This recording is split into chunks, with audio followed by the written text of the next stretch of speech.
Praise the Lord. இந்த September மாதத்தில் 6ஆம் தேதியாகிய இந்த வெள்ளிக்கிழமையின் காலை வேளையில் தேவ சமூகத்தில் வந்திருக்கிற ஒவ்வொருவரையும் கர்த்தர் தாமே ஆசீர்வதிப்பாராக. இந்த நாளிலும் நம்ம தியானிக்கிற தேவனுடைய வார்த்தை நம்முடைய பரிசுத்த வேதாகமத்தில் உபாகமத்தின் புஸ்தகம் 28ஆம் அதிகாரம் 7வது வசனம். The book of Deuteronomy chapter 28 verse 7. உனக்கு விரோதமாய் எழும்பும் உன் சத்துருக்களை கர்த்தர் உனக்கு முன்பாக முறியடிக்கப்படும்படி ஒப்பு கொடுப்பார். ஒரு வழியாய் உனக்கு எதிராய் புறப்பட்டு வருவார்கள், 7 வழியாய் உனக்கு முன்பாக ஓடி போவார்கள். அல்லேலூயா. கர்த்தர் கொடுத்த இந்த நல்ல வார்த்தைக்காக இந்த காலை வேளையில் நம்ம தேவனை ஸ்தோத்திரிக்கலாம். எவ்வளோ ஆசீர்வாதமான ஒரு வாக்கு தத்தத்தை கர்த்தர் கொடுத்திருக்கிறார். உனக்கு விரோதமாய் எழும்பும் உன் சத்துருக்களை கர்த்தர் உனக்கு முன்பாக முறியடிக்கப்படும்படி ஒப்பு கொடுப்பார்.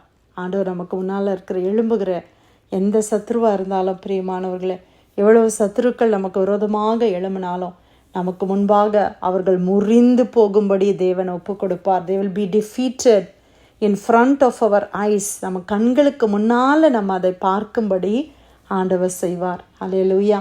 நம்ம யாரையும் சத்ரு என்று நம்ம நினைப்பதில்லை. ஆனால் அநேகர் நம்மளை என்ன செய்யலாம், சத்ருவாக எண்ணலாம் இல்லையா? நம்ம ஆண்டவர் என்ன சொல்கிறாரு, சத்துருக்களை நம்ம சிநேகிக்கணும்னு சொல்கிறாரு.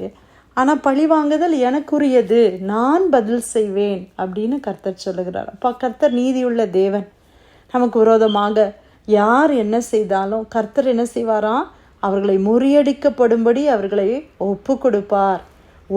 ஒரு வழியாக அவங்க வருவாங்களாம், 7 வழியாக ஓடி போவார்கள். ஹல்லேலூயா. ஆண்டவருடைய வார்த்தைக்காய் கர்த்தரை ஸ்தோத்திரிக்கலாமா?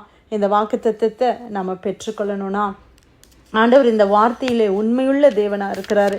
ஆனால் இந்த வசனத்தின்படி எனக்கு நடக்கணும் அப்படின்னா ஒரே ஒரு காரியத்தை தான் ஆண்டவர் நம்மக்கிட்ட எதிர்பார்க்கிறார். என்ன காரியம்? முதல் 2 வசனங்களை வாசிக்கும் போது நம்ம புரிந்து கொள்கிறோம். இன்று நான் உனக்கு விதிக்கிற உன் தேவனாகிய கர்த்தருடைய கட்டளைகளின்படியெல்லாம் செய்ய நீ கவனமாயிருக்கும்படி அவர் சத்தத்திற்கு உண்மையாய் செவி கொடுப்பாயானால் உன் தேவனாகிய கர்த்தர் பூமியில் உள்ள சகல ஜாதிகளிலும் உன்னை மேன்மையாக வைப்பார். நீ உன் தேவனாகிய கர்த்தரின் சத்தத்துக்கு செவி கொடுக்கும் போது இப்பொழுது சொல்லப்படும் ஆசீர்வாதங்கள் எல்லாம் உன்மேல் வந்து உனக்கு பலிக்கும். அல்லேலூயா. ஆண்டவருடைய ஆசீர்வாதங்கள் நமக்கு பலிக்க வேண்டுமானால் நம்ம என்ன செய்யணுமா, நம்ம தேவனுக்குடைய கட்டளைகளுக்கு, தேவ சத்தத்துக்கு நான் கீழ்ப்படியணும். முதல்ல நான் செவி கொடுக்கணும், அடுத்தது கீழ்ப்படியணும். ரொம்ப சிம்பிள். ஆண்டவர் சொல்கிறதுக்கு நான் ஒபே பண்ணால் போதும். ஆண்டவர் இந்த ஆசீர்வாதங்கள், இந்த 28ஆம் அதிகாரம் 13 வசனமும் ஆசீர்வாதம் தான். அதுக்கப்புறமா நீங்கள் பார்த்தீங்கன்னா இது பெரிய சாப்டர். அதுக்கப்புறமா பார்த்தீங்கன்னா ஆண்டவருடைய வார்த்தைக்கு கீழ்ப்படியாமல் போகும்போது எனக்கு ஆசீர்வாதம் வருகிறது தடையாவது மாத்திரமல்ல, அநேக சாபங்கள் எனக்கு அது சாபமாக மாறுகிறதை கூட நம்ம பார்க்க முடியும். நீங்கள் அதை 14வது வசனத்திலிருந்து கடைசி வசனம் வரைக்கும் ஆண்டவர் அந்த சாபமான காரியங்களை நம்ம பார்க்கலாம். ஆனால் இன்னைக்கு ஆண்டவர் நமக்கு சொல்லுகிறாரு, நம்முடைய சத்துருக்களை கர்த்தர் முறியடிப்பார். ஹல்லேலூயா.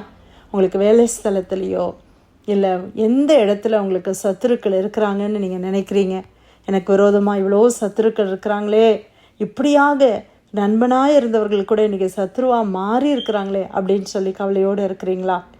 கர்த்தர் அவர்களை பார்த்து கொள்வார். பிரியமானவர்களே, ஆண்டவர் பார்த்துப்பார். அல்லேலூயா. ஒரு வழியாய் வருவார்கள், 7 வழியாய் திரும்பி போவார்களாம். அப்படின்னு என்ன அர்த்தம்? ஒரு வழியாய்னா எல்லாருமா சேர்ந்து டீமாக நமக்கு முன்னால் ஏதாவது ஒரு பிளான் பண்ணி அப்படியே ஒரு வழியாய் நமக்கு முன்னால் வருவாங்க.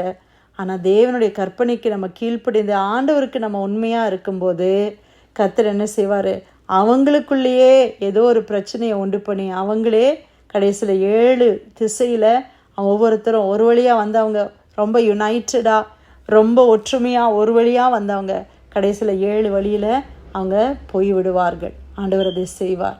நமக்கு எந்த பாதிப்பும் வராது. அதனால் நம்ம பயப்பட வேண்டிய அவசியம் இல்லை. நம்மக்கிட்ட உண்மை இருந்துச்சுன்னா, நம்ம ஆண்டவருக்கு உண்மையாக நம்ம இருந்தோன்னா நம்ம எதுக்கும் பயப்பட வேண்டிய அவசியம் இல்லை. அல்லேலூயா. கர்த்தர் பார்த்து கொள்வார். சில நேரத்தில் நம்ம நினைக்கலாம், இவங்கெல்லாம் என்னை விட ரொம்ப வலிமையானவர்கள், ரொம்ப எல்லாத்துலேயும் ரொம்ப ஸ்மார்ட்டாக இருக்காங்க, இவங்களுக்கு எதிராக நான் என்ன பண்ண முடியும் அப்படின்னு நம்ம நினைக்கிறோமா? ஆண்டவருடைய சமூகத்தில் போய் நம்ம ஜெபிக்கும்போது தேவன் அவர்களை ஆண்டவர் பார்த்து நடத்துவார். அல்லேலூயா. ஆண்டவருக்கு முன்னால் அவங்களுடைய ஸ்மார்ட்னஸாக இருக்கட்டும், அவங்க ஸ்ட்ரென்த்தாக இருக்கட்டும், அவங்க பாப்புலாரிட்டியாக இருக்கட்டும், எதுவுமே ஒன்றுமே இல்லை பிரியமானவர்களே.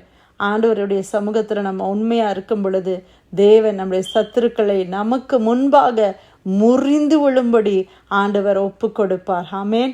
ஆண்டவருடைய பிள்ளைகளை கர்த்தர் நடத்துவார். தேவனுடைய பிள்ளைகளை கர்த்தர் பாதுகாப்பார். தேவனுடைய பிள்ளைகளுக்கு விரோதமாக யாரும் எழும்பாதபடி ஆண்டவர் நடத்துவார். அல்லேலூயா. ஆனால் ஒரு காரியம் என்னென்னா, நமக்கு சத்துருவே இருக்க மாட்டாங்க. உன்னை ரொம்ப நல்லவனாக இருக்கிறேன், நல்லவளாக இருக்கிறேன், ஆண்டவருக்கு உண்மையாக இருக்கிறேன், அதனால எனக்கு விரோதமாக எழும்ப மாட்டாங்க அப்படின்னு நம்ம சொல்லவே முடியாது. ஏன்னா இந்த பைபிளில் நம்ம அநேக பரிசுத்தவான்களெல்லாம் பார்க்கும்போது அவர்கள் நன்மை தான் செய்தார்கள், ஆனால் அவர்களுக்கு விரோதமாக எத்தனை பேர் எழும்புறாங்க. இயேசுவையே நீங்கள் யோசித்து பாருங்களேன். நன்மை செய்கிறவராக சுற்றி திரிந்தார். அவர்கிட்ட வந்த எல்லாருக்கும் தேவன் நன்மை தான் செய்தார். ஆண்டவருக்கு சத்துருக்கள் இல்லாமல் இருந்தாங்களா? எத்தனை பேர் எழும்புனாங்கல்ல. இயேசுவை சிலுவையில் அறையணும்னு அப்படி கரகோஷம் போட்டு ஆண்டவரை அந்த மரண தண்டனைக்கு ஒப்பு கொடுத்ததை நம்ம பார்க்குறோம். அப்போது இந்த உலகத்தில் நம்ம நன்மை செய்தாலும் தீமைகளை அனுபவிக்கிற நாட்கள் வருகிறது. ஆனால் தேவன் நம்ம கூட இருக்கும்போது நமக்கு இருக்கிற ஒரு கேரண்டி என்னன்னா, சத்ருக்கள் புறப்பட்டு வருகிறார்கள், சத்ருக்கள் என்னோடு யுத்தம் பண்ணுவார்கள், ஆனால் ஆண்டவர் நம்மோடு இருக்கிறதுனால அவங்க நம்மளை மேற்கொள்ள விட மாட்டார். கர்த்தர் அவர்களுடைய கரத்தில் நம்மளை ஆண்டவர் ஒப்பு கொடுக்க மாட்டார். தாவீது பாருங்க, சவுலுக்கு உண்மையா இருந்தான். சவுலை அழிக்கிறதுக்கு அவனுக்கு சான்ஸ் வந்த போது கூட நான் பண்ண மாட்டேன், இது ஆண்டவருக்கு விரோதமான காரியம்னு சொன்னவன். அப்போ சவுல் நெருங்கி வந்துட்டான். தாவீது சொல்றாரு, ஒரு சின்ன லைன் ஆஃப் த்ரெட் தான் எங்களை பிரிக்குது. அப்படிப்பட்ட ஒரு சிச்சுவேஷன், ரொம்ப பக்கத்தில் எனிமி வந்துட்டான்.